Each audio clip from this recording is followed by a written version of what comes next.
আজকে শুধু আমি মুখে বললাম এটা হবে না, আমি এটাকে সর্বোপরি কার্যকারিতার মাধ্যমে এটাকে প্রতিষ্ঠিত করতে চাই। ত্রয়োদশ জাতীয় নির্বাচনের পর নবনিযুক্ত ক্রীড়া প্রতিমন্ত্রীর দায়িত্ব পাওয়া সাবেক ফুটবলার আমিনুল হক দায়িত্ব পেয়েই শুরু করে দিয়েছেন নিজের কাজ।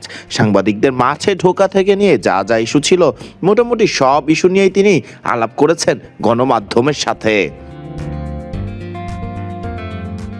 কিছুদিন আগেই হুট করেই গণমাধ্যমকে বিসিবিতে প্রবেশ করায় নিষেধাজ্ঞা দিয়েছিল বাংলাদেশ ক্রিকেট বোর্ড বিসিবি। নির্দিষ্ট টুর্নামেন্ট বা ঘোষিত প্র্যাকটিস ছাড়া গণমাধ্যমকে প্রবেশ করতে দেওয়া হতো না মিরপুরের হোম অফ ক্রিকেটে। নিজ বাসায় সংবাদ সম্মেলন চলাকালীনই বিসিবি সিইওকে ফোন করে এই সমস্যার সমাধান করলেন মাত্র ক্রীড়া প্রতিমন্ত্রীর দায়িত্ব পাওয়া আমিনুল হক। ক্রীড়া সাংবাদিকরা অবাধে যাবে, সুন্দরভাবে কাজ করবে, কোনো রকম যাতে তাদেরকে কেউ বাধা না দেয়। ঠিক আছে, জি, থ্যাংক ইউ। শুধু এই নয়, আমিনুল হক কথা বলেছেন ভারত বাংলাদেশ সম্পর্ক নিয়েও।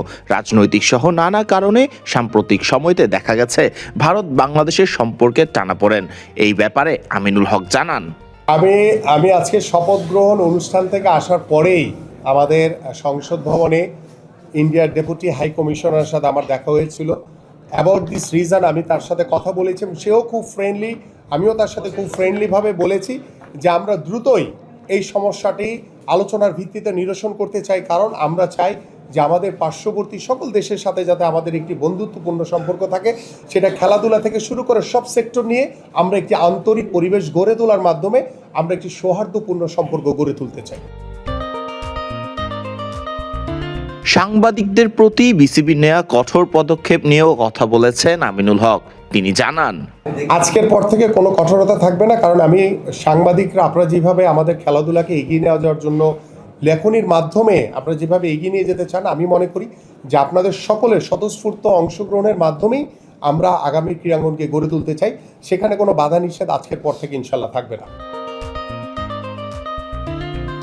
নতুন দায়িত্ব পাওয়া এই ক্রীড়া প্রতিমন্ত্রী মুখ খুলেছেন সাকিব মাশরাফি ইস্যুতেও। তিনি পরিষ্কার করে জানিয়েছেন তিনিও চান সাকিব যাতে দ্রুত বাংলাদেশে ফিরে আসতে পারেন। তিনি বলেন, আর সাকিব আর মাশরাফির বিষয়টি এটা রাষ্ট্রীয় একটি সিদ্ধান্ত। আমি মনে করি যেটা আমরা রাষ্ট্রীয়ভাবে আমরা অত্যন্ত নমনীয়ভাবে, যেহেতু তারা বাংলাদেশের লিজেন্ডারি ক্রিকেটার, তাদেরকে অবশ্যই আমরা সাধুবাদ জানাই। কিন্তু যে মামলাগুলো হয়েছে সেটা রাষ্ট্রীয়ভাবে সিদ্ধান্ত গ্রহণের মাধ্যমে আমরা চাই তারা যাতে আমাদের বাংলাদেশে যাতে দ্রুত ফিরে আসতে পারে। খেলাধুলাকে রাজনীতি মুক্ত রাখার প্রতিশ্রুতিও গণমাধ্যমকে দিয়েছেন সাবেক এই ফুটবলার। খেলাধুলাকে রাজনীতি মুক্ত রাখার ব্যাপারে তিনি জানান, দেখেন, আমি যেহেতু ফুটবলার, শুধু ফুটবল না, আমি সকল স্পোর্টসকেই সমান গুরুত্ব দিয়ে আগাবো।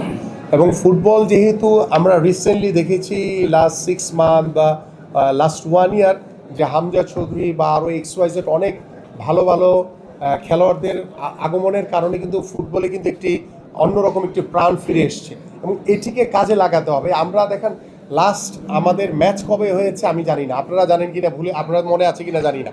সো আমাদের এইভাবে গ্যাপ দিয়ে থাকলে হবে না, আমাদের একটি কন্টিনিউয়াস একটা প্রক্রিয়ার ভিতরে থাকতে হবে। কারণ আমরা চাই যে আমাদের দেশীয় ফুটবল থেকে শুরু করে আমাদের আন্তর্জাতিক ফুটবল সব ক্ষেত্রেই যাতে আমরা এগিয়ে যেতে পারি।